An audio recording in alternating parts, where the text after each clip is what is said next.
Jamel Mously me fait encore l'honneur de lire son dernier article, dont le titre est « Punir les Algériens, la dérive autoritaire et raciste de nos gouvernants ».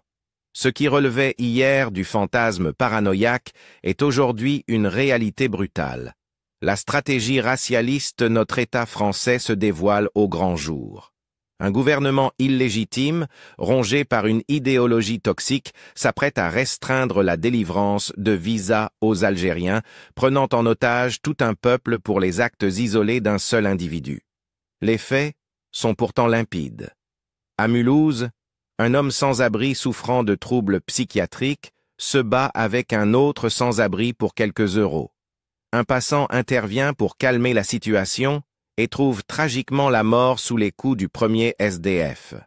Ce drame, bien que condamnable, est instrumentalisé. L'origine algérienne de l'agresseur devient l'élément central du récit médiatique et politique français, occultant la question cruciale de la santé mentale de l'agresseur. Plutôt que d'aborder cette réalité avec responsabilité, notre gouvernement cède à la tentation populiste.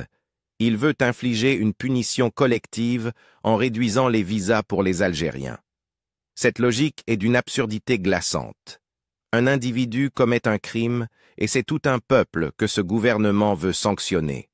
Ce n'est plus de l'injustice, c'est une déclaration de guerre symbolique contre l'Algérie. Soyons clairs, notre gouvernement, ivre de démagogie, ne masque plus son racisme.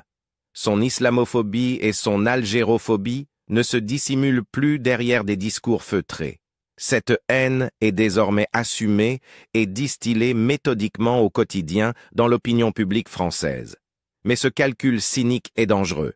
La haine, une fois libérée, échappe toujours à ses instigateurs.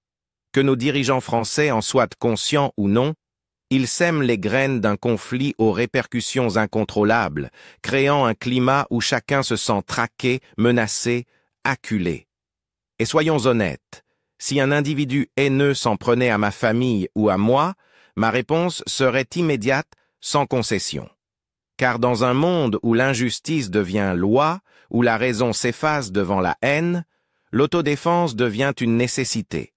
Nous sommes entrés dans une époque où la peur est devenue une arme politique, où la frontière entre propagande et réalité s'efface, nous précipitant dans une spirale de tension aux conséquences incalculables.